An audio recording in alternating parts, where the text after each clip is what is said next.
Assalamualaikum warahmatullahi wabarakatuh. Kembali lagi di channel Suketir. Di kesempatan kali ini saya akan membawakan sebuah cerita yang berjudul Pelet Pengikat Wanita. Cerita ini ditulis oleh akun Facebook bernama Ruby. Sebelum cerita ini dimulai, jangan lupa untuk like, komen, dan subscribe channel ini.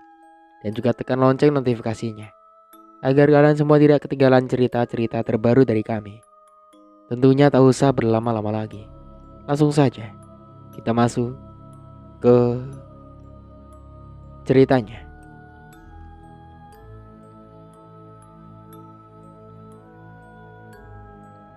Aku punya seorang teman cewek. Sebut saja namanya Vira. Rumah kami bersebelahan. Jadi sering banget aku main ke rumahnya. Begitupun sebaliknya. Akhir-akhir ini kulihat Vira tiba-tiba saja nampak sibuk keluar rumah. Dan juga sibuk berkomunikasi dengan seorang di handphonenya. Aku tahu dia tidak bekerja. Juga bukan pembisnis. Lalu selama ini apa yang disibukkan oleh teman akrabku itu? Di suatu kesempatan, saat aku bisa menemuinya, kusempatkan diri untuk bertanya perihal kesibukannya. Kamu jadi gak ada waktu buat kita lagi? Emang sibuk apa sih, Fir? Tanya aku penasaran. Aku sudah punya pacar loh. Jawabnya dengan tersenyum lebar. Serius? Jadi selama ini kamu kencan dengannya? Gitu gak kasih tahu aku. Wah, mana coba lihat dong foto pacar kamu? Tanyaku menyelidik. Dengan bangganya Vira memamerkan foto pacarnya kepadaku sambil berkata, "Nih cowok aku, ganteng ya? Senyumnya manis, kulitnya putih dan bersih." Aku mengernyitkan dahi saat melihat foto pacar Vira. Hah? Apaan? Kulitnya putih bersih? Yang kulihat di foto, bahwa wajah cowok itu hitam dan berjerawat. Jelek banget gitu mukanya. Kayaknya ada yang aneh. Tapi aku diam saja. Tahu gak sih Nat? Cowokku ini banyak yang menyukainya. Mantan-mantan dia cantik dan kaya. Gak ada yang jelek loh. Bahkan banyak cewek yang rela memberikan uang padanya. Juga mau aja diajak check-in di hotel. Bangganya aku yang jadi pacarnya. Padahal aku gak secantik dan sekaya mantan-mantan dia. Si Vira nyerocos memamerkan cowoknya itu, yang menurutnya ganteng dan berwajah putih bersih dan dicintai banyak cewek. Aku hanya melongo. Cowok ini yang pendek, hitam, dekil, muka penuh jerawat ini. Banyak wanita bertekuk lutut di hadapannya, nyerahin uang dan tubuh mereka dengan sukarela. Wah, ini ada yang tidak beres. Hatiku sudah merasa tidak enak. Kulihat lagi foto cowoknya Vira. Kayaknya nih cowok punya ilmu pelet untuk mengikat temanku. Woi, kebengong aja sih Nat? Gertak Vira mengagetkanku. Aku hanya tersenyum kecut sambil memandang Vira. Kamu juga kagum ya sama pacarku? Katanya kemudian sambil tertawa dan menyibakkan rambutnya, sehingga lehernya terlihat. Tapi alangkah terkejutnya aku, yang tak sengaja melihat ada bekas ciuman di lehernya saat dia menyibak rambutnya tadi. Vina, apa ini merah-merah di lehermu? Tanyaku sambil menyibak rambutnya sekali lagi. Dan dia tidak menjawab, hanya tersenyum malu. Vin, jangan-jangan kamu sudah diajak? Tanyaku ragu-ragu setengah bergumam. Dia janji mau nikahin aku Nat. Jadi ya udahlah tidak apa-apa. Toh sebentar lagi kami mau nikah kok. Jawab Vira mencoba meyakinkanku. Ya ampun, nikah? Masih berapa hari kamu kenal dia? Kok mau ngajak nikah? Sadar gak sih? Kamu itu diguna-guna sama nih cowok. Dia beri kamu janji manis hanya untuk bisa mencicipin tubuhmu, Vin. Juga kehormatan kamu. Jangan mudah percaya dengan cowok. Kataku berusaha menasihati Vira. Tetapi tidak berhasil. Yang ada malah ujung-ujungnya kami berdebat. Beberapa hari kemudian, pacar si Vira, sebut saja Edi, berkunjung ke rumah Vira. Dan bertepatan dengan itu, aku pun kebetulan ada di rumah Vira saat itu. Tercium aroma bunga kantil saat pria ini masuk. Pria itu bertatapan mata denganku saat dia melangkahkan kakinya masuk ke rumah Vina. Aku hanya tertegun memandang pria yang membuat temanku ini tergila-gila padanya. Karena kulihat secara tak kasat mata bahwa ada semacam topeng gaib yang terlihat transparan menyelubungi wajah dan tubuh pria ini. Wajah dan tubuhnya yang asli terlihat jelas olehku begitu buruk, tetapi diselubungi oleh hal gaib itu, dan aku menyebutnya topeng. Menyerupai tubuh dan wajah aslinya. Hanya topeng ini sangat sempurna dan indah menampakkannya. Karena alasan itulah, semua orang takjub saat memandang pria ini. Terlihat bagus dan elok wajah serta tubuhnya. Ternyata benar, ada yang tidak beres dengan pria ini. Vira menyeret tubuh pria itu menuju dapur. Dan mereka berciuman secara beringas di sana, tanpa merasa segan dengan keberadaanku. Aku yang merasa risih segera pulang tanpa berpamitan. Sejak saat itu, aku jadi jarang main ke rumah Vira dan juga jarang menemuinya. Hingga seminggu kemudian, Vira dan pacarnya mengajakku ke nightclub untuk merayakan ulang tahun Vira. Ketika kami duduk bertiga di sofa klub lagi-lagi, aku mencium bau bunga kantil yang sebenarnya dari Sedi, pacarnya Vira. Dan bau ini hanya aku yang menciumnya. Karena ketika aku berbisik kepada Vira, apa dia mencium bau bunga kantil? Vira menggelengkan kepalanya. Aku merasa mual dan izin pergi sebentar ke kamar mandi. Tanpa aku sadari, ternyata Edi membuntutiku. Aku yang saat itu sedang membasuh mukaku di wastafel kamar mandi klub, dikejutkan oleh suara seorang pria memanggil namaku. Natalia? Aku memandang pria yang ada di belakangku itu melalui cermin wastafel. Dan aku terbelah kaget saat melihat ke arah cermin. Karena kulihat samar-samar ada hantu wanita yang menempel di punggung Edi, menyeringai memandangku sambil memamerkan wajahnya yang hitam gosong terkelupas. Bau bunga kantil semakin menguar menusuk hidungku. Tak kusangka Vira punya teman secantik kamu. Tahu begitu aku dulu macarimu dan bukannya si Vira. Katanya tersenyum kepada aku dengan pandangan mata yang liar, memandangi tubuhku dari atas ke bawah. Aku beringsut menghindarinya. Gak sudi aku, bentakku. Aku tahu kamu pakai sihir untuk mengikat temanku kan? Tanyaku sambil menunjuk jari ke arahnya. Dan dia hanya tertawa renyah. Tunggulah, sebentar lagi kau yang akan bertekuk lutut di hadapanku, Natalia. Katanya setengah berbisik sambil menatapku tajam. Aku segera berlari meninggalkan kamar mandi, menemui Vira yang masih duduk di sofa, dan minta izin pulang duluan dengan alasan tidak enak badan. Gila tuh cowok, sudah dapat Vira masih belum puas. Bahkan temannya mau diembat juga. Gumamku sampai di rumah. Baru saja aku selesai ganti baju, ada telepon masuk dari Vira. Apalagi sih Vir? Udah aku bilang, aku lagi gak enak badan,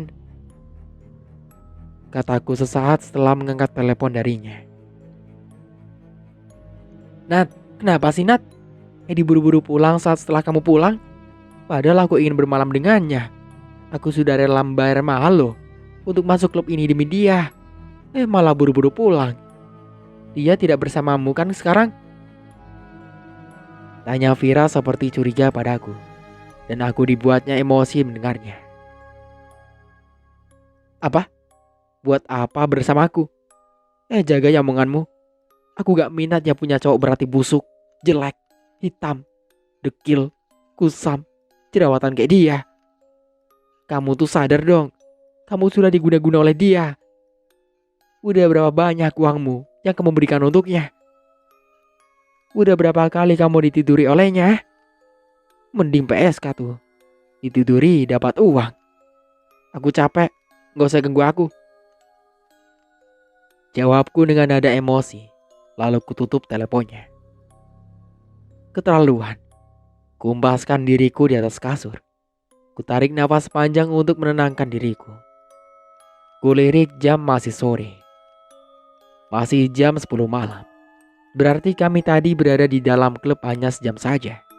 Karena kami datang ke klub sekitar jam 8 malam. Aku berusaha memejamkan mata untuk tidur. Tetapi tidak berhasil. Sampai sekitaran tengah malam. Mata ini masih belum ngantuk juga. Akhirnya aku nyalakan senter HP. Dan aku memutuskan untuk membaca buku novel favoritku untuk mengisi waktuku. Dengan pencahayaan senter HP-ku. Karena lampu kamar aku matikan. Ketika sedang fokus membaca.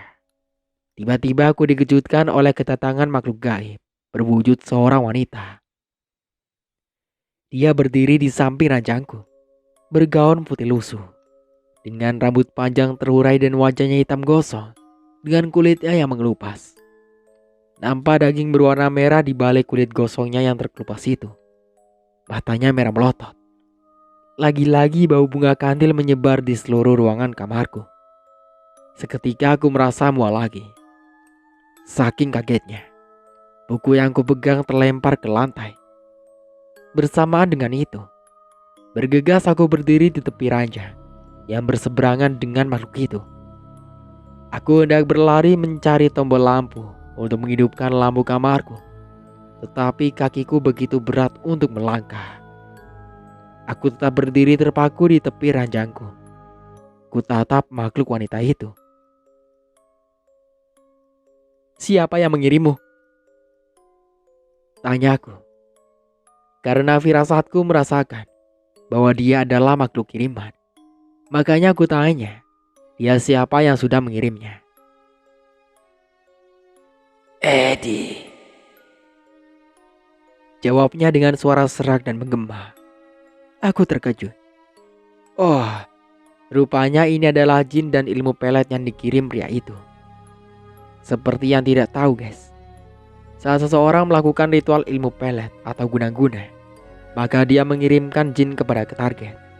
Dan tugas jin itu adalah merasuki si target, lalu mengikat alam bawah sadarnya. Dibuatnya tertidur dan dibuat tidak sadar. Sehingga jin itu bisa mengendalikan jiwa dan pikiran si target. Nah, jadi jin ini dikirim supaya merasuki aku.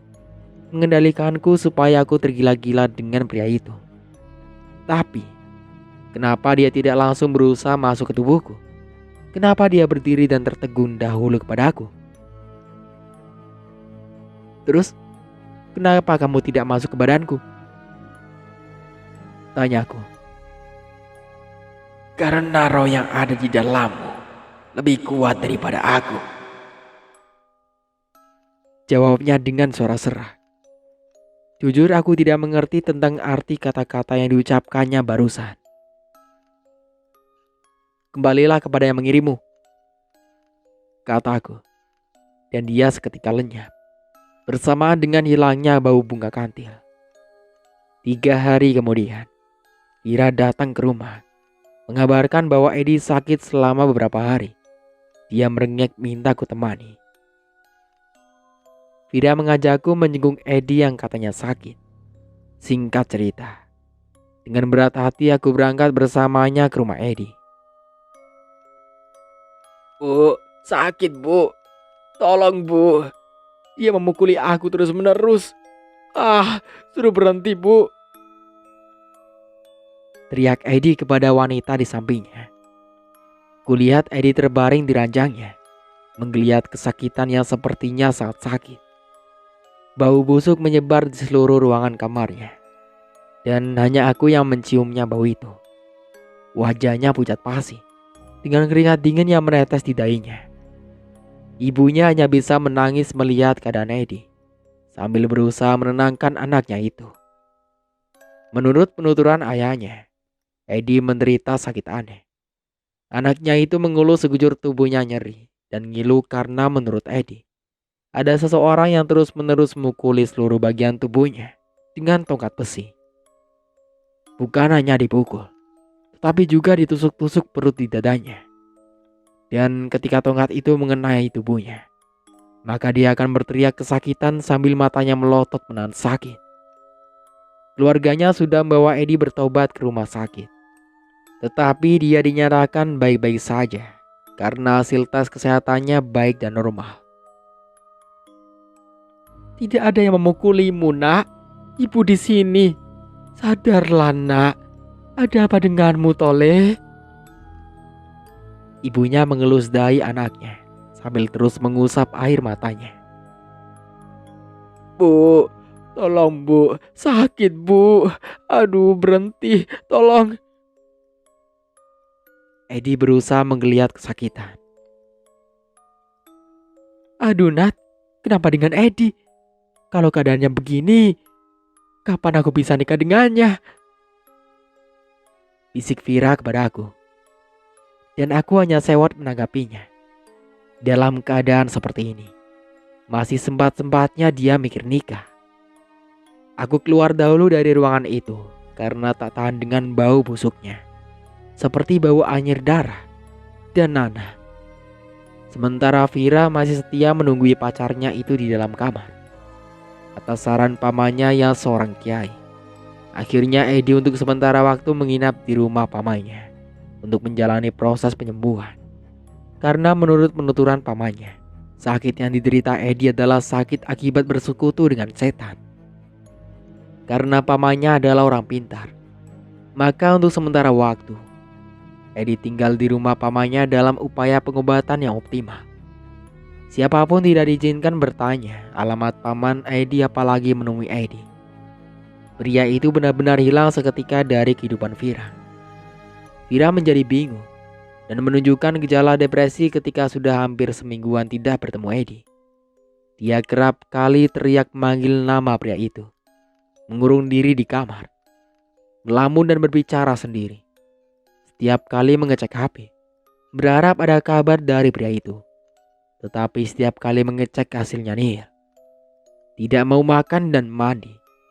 Dan dia akan marah sejadi-jadinya jika orang tuanya menyuruhnya mandi atau beraktivitas lainnya. Orang tuanya yang tadinya menyangka bahwa omonganku yang berkata pada mereka bahwa Vira kena pelet, dulunya dianggap hanya tuduhan belaka. Kini omongan itu mulai mereka percayai, dan mereka jadi mengkhawatirkan kondisi anaknya tersebut. Sebelumnya, Edi seringkali menginap di rumah Vira dan tidur sekamar dengan Vira. Mereka berdua meregu kenikmatan yang seharusnya haram diteregu. Dan orang tua Vira mengizinkan. Aku heran, apa orang tuanya juga terpengaruh oleh karisma Edi? Kenapa dengan segampang itu membiarkan anaknya berzina di depan mereka? Entahlah, mereka itu sekeluarga ruwet dan aku tidak mau ikut campur di dalamnya. Aku hanya berteman dengan anaknya. Namun aku mulai menjaga jarak ketika terasa ada yang tidak beres dengan Vira. Batinku melihat bahwa tubuh Vira sudah sangat kotor karena berzina. Mungkin Vira sudah kecanduan bermain adegan haram dengan Edi. Jadi ketika dia tidak lagi mendapatkan itu, dia menjadi depresi. Menikah dengan Edi, hanya itu yang dia inginkan. Hingga suatu siang, saat itu aku sedang santai menonton TV di rumah. Tiba-tiba batinku berkata, "Pergi, temui Vira. Dia sedang mencoba bunuh diri." Begitu bisiknya. Sekarang. Suara di batinku itu sangat mengusikku, menyuruh aku untuk menemui Vira sekarang juga. Buset, kekonyolan apa lagi ini? Gumamku sambil berdecak. Tapi akhirnya aku putuskan saat itu juga. Aku pergi ke rumah Vira karena khawatir dia akan beneran mencoba bunuh diri. Sesampainya di rumah Vira, rumahnya terlihat sepi. Terlihat hanya ada ibunya yang sedang masak. Ketika aku bertanya di mana Vira, Beliau menjawab bahwa Vira sedang tidur. Karena aku tidak mau mengganggu Vira tidur, jadi aku pulang dan akan kembali ke rumahnya saat hari sore tiba. Mungkin perasaanku tadi salah, hanya mengada-ada. Sore itu ketemu Vira yang masih berbaring di kamarnya. Dia langsung keberondong dengan pertanyaan konyolku. Kamu tadi ngapain? Kamu mau melukai dirimu sendiri ya? Vira menatapku sejenak, terlihat heran. Kok kamu tahu, Nat? Jawabnya lirih. Kamu tadi mau bunuh diri dengan cara apa? Tanyaku lagi. Memang kulihat Vira saat itu terlihat pucat dan lemas sambil memeluk guling. Dia mengaku. Mas Edi menyuruhku mati. Katanya dia sudah mati. Supaya aku bisa menikah dengannya, aku harus mati, Nat. Makanya tadi siang aku minum sebotol baiklan pemutih dan super pel sebotol juga. Aku terbelalak kaget mendengar penuturan Vira. Mana Edi? Mana? Kataku sedikit emosi. Ini yang kupeluk. Aku gak mau pisah lagi, Nat. Kata Vira sambil mempererat pelukannya ke guling. Ya ampun, itu guling. Aku bergumam sambil mengepalkan tanganku. Tapi kemudian, kulihat ada sosok yang muncul dari dalam guling itu. Sosok wanita berkulit hitam gosong, menyeringai memandangku. Kulihat dia terus-menerus berbisik di telinga Vira. Kamu harus mati, sayang. Aku mencintaimu. Ayo, kita segera menikah. Sosok itu berbisik sambil tangannya menggerayangi tubuh Vira. Tangan berkuku panjang dan busuk penuh borok yang terlihat masih basah juga mengeluarkan lelehan yang berbau anyir. Tapi bagi Vira itu adalah tangan kasihnya, Edi, yang sedang mencubur rayunya. Segera aku berteriak memanggil ibunya Vira untuk melihat keadaan anaknya. Ibunya terkejut dan tak percaya dengan apa yang dilihatnya. Vira memeluk guling dan berbicara serta tertawa sendiri. Sesekali dia menyebut nama kekasihnya. Aku menceritakan bahwa tadi siang Vira tidak tidur, melainkan mencoba bunuh diri. Aku menyarankan ibu Vira untuk segera mencari pertolongan agar pelet itu segera hilang. Ibu Vira segera menelpon suaminya yang saat itu sedang bekerja proyek di luar kota. BTW ini bukan ayah kandung Vira, melainkan ayah tirinya. Tetapi ayah Vira berkata bahwa dia bisanya pulang 2 hari lagi dan menyuruh istrinya untuk menunggunya pulang lalu membawa Vira berobat bersama-sama. Ya sudah, yang penting aku sudah menyarankan ibu Vira, tapi keputusan tetap di tangan mereka. Sebelum pulang, aku memperingatkan kepadanya supaya menjaga Vira dengan baik. Tetapi sehari sudah itu, Vira ditemukan sekarat dengan mulut berbusa di kamarnya. Sisa butiran pil berceceran di lantai. Ibu Vira beserta para tetangga berusaha menolong Vira dengan memberinya air kelapa. Setelah itu mereka segera melarikan Vira ke rumah sakit. Aku hanya menonton kehebohan ini dari jauh dan tersenyum senang. Dan mungkin pendengar ada yang bertanya-tanya, kenapa bukan aku saja yang mengusir jin pelet itu dari tubuh Vira? Bukankah sebenarnya aku juga bisa melakukan itu? Oh, tentu saja aku sengaja tidak mau. Kenapa? Yang pertama, karena aku bukan dukun. Kedua, aku tidak mau disangka sok menjadi pahlawan. Dan yang ketiga, aku punya dendam dengan keluarganya Vira. Almarhum ayah kandung Vira pernah mau melecehkanku, tapi beruntungnya aku selamat. Aku hanya pura-pura perhatian kepada Vira dan sok memperingatkan. Tapi aku tidak melindunginya seperti layaknya best friend forever together. Saat jin itu dengan brutalnya merusak jiwa raga Vira, aku menontonnya dengan tatapan mata yang entah seperti, sudahlah. dan menikmati permainan jin itu. Vira akhirnya sembuh, tapi cacat. Dan begitulah akhir dari ceritanya. Semoga dari cerita ini kita bisa ambil hikmah dan pelajarannya.